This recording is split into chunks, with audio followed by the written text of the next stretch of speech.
The plot of the film, Wrong House, begins with a scene which depicts a girl running through a forest. In this regard, a house is depicted as a girl named Susan, snipping house photos from a journal. Following that, his husband, George, arrives and says, "Let's go." After answering some questions, she prepares to assist him. George would like to invite his sleeping daughter, who is inside, to join him. She asks if she can stay, and George responds, "We're leaving in half an hour." Later, that girl, Emmy, tells her friend about Susan and how fake she is. George, Susan, and Amy are now in a car. This car comes to a halt in front of a restaurant. They all retreat inside. Emmy notices a man sitting at the corner table. His face abruptly transforms into a monstrous one. Amy is terrified, but no one believes her. Amy expresses a desire to return home in the car. But her father, George, says we should go see a house first. Then we'll return to our house. After a long journey, they arrive at that house, where "for sale" is written. And a photograph of its owner was also included. When Amy sees a picture of that man, she recognizes him. She noticed in the restaurant her words, however, are ignored. They arrive in a short time. There was no one there. The voice of "welcome" was coming from a speaker. This statement also implies that you are welcome to visit the house. Furthermore, it is claimed that by pressing the speaker's button, you can learn more about this wonderful location. After a short while, a jeep arrives. And another family who had previously visited the house arrives.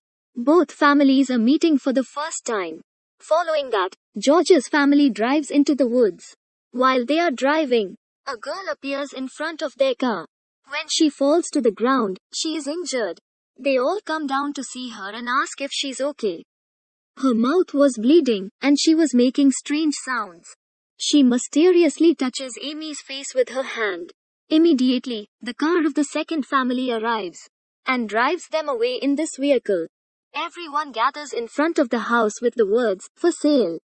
In reality, both families were stranded here. They try to leave in a car, but it stops in front of that house.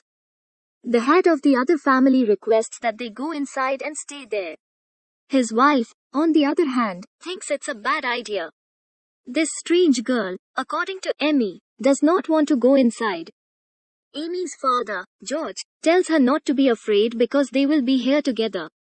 They go inside in a flash. It was extremely dark there. This strange girl notices a man in an upstairs window. He has obscured a child's face. He had placed his hand on the child's cheek. Later, Susan informs us that the strange girl has a fever. The following morning, the speaker says, "Welcome." Everyone awakens as the same statement is repeated. And they notice that the strange girl is not present. They are looking out the window at a man and his dog. Another family's head leaves, but he vanishes. When they return inside after a while, they discover that strange girl. The girl's tongue is severed in this scene. After a month, a lady from the second family was cleaning. She notices a girl outside the window. She was her biological daughter who had died.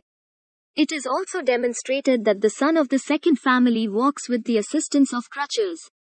He was now on the mend. Jason was the name of the second family's son. He leaves the house with Emmy. Before they leave, Jason's father hands him the pistol so that he can protect himself. Emmy is with Jason. Emmy notices a small boy outside the window. She returns home and assures her father that she saw a toddler.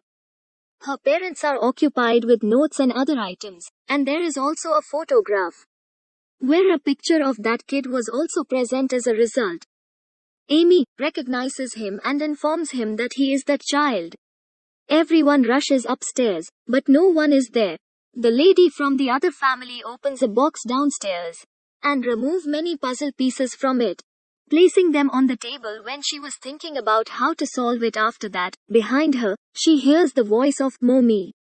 She notices her younger daughter when she turns around. She noticed someone standing behind her through the window. She wraps her arms around her daughter and straightens her hair. That girl tells her mother she can't stay here and whispers in her ear. While lying on the sofa, That strange girl was observing everything. There was no one with this lady. She was attempting to communicate with a guy named Galay through her actions. The next scene shows a view of the forest, and it was dinner time. Susan tells that lady that she suspects you of knowing something. That lady says she doesn't know anything and that I'm not on file. Susan speaks to her rudely, so she walks outside. As the lady of the second family walks outside, she sees her daughter for the second time. She whispers in her ear once more. Susan has a dream in which she sees her husband, George, in the following scene. He was extremely violent. She later sees that man, Ron, sitting on a chair again. She abruptly awakens. She becomes afraid of her husband and declares, "You can't do this." Emmy was downstairs trying to put puzzle pieces together. Then the head of the opposing family appears and bombards the strange girl standing beside her with questions. He becomes hyperactive as a result of it. Nothing is inside, according to Emmy's father. Everything will be alright. I will not allow anything to happen to you. In the following scene, Emmy, Susan, and George arrive at the forest. Jason's father points his gun at him and tells him that you intend to flee one by one. Of course not, says Emmy's father. Emmy washed her face the next morning. That she sees her mother in the mirror behind her, her throat had been slashed. Susan, on the other hand, moves with a small knife and also picks up a hammer. She slams a hammer into Jason's father's back. Jason's father was about to pass away. Despite this, Jason asks him how they will get to the road. He inquires about the road, but he perishes. George walks over to her daughter and that strange girl, Emmy. When Susan is constantly in tears, "Don't do it," she says. In a similar vein, George decides to go out now. He gives his daughter his gun so she can protect herself. Whereas, on the other hand, George was looking for the road through the forest's back steps. As he nears the center of the forest, he hears the voice, "Hello."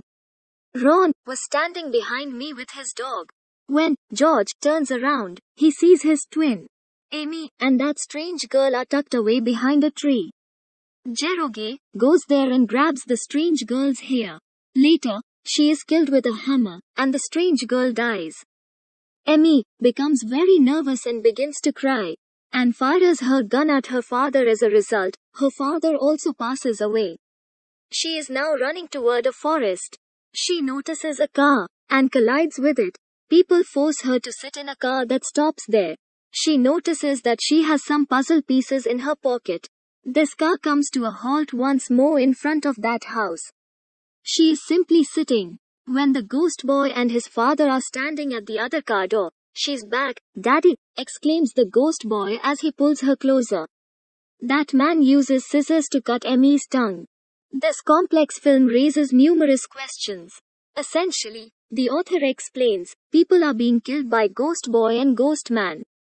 By attempting to take over the human body and torture everyone's psychology, we eventually figure out that this was an old loop that would keep repeating itself.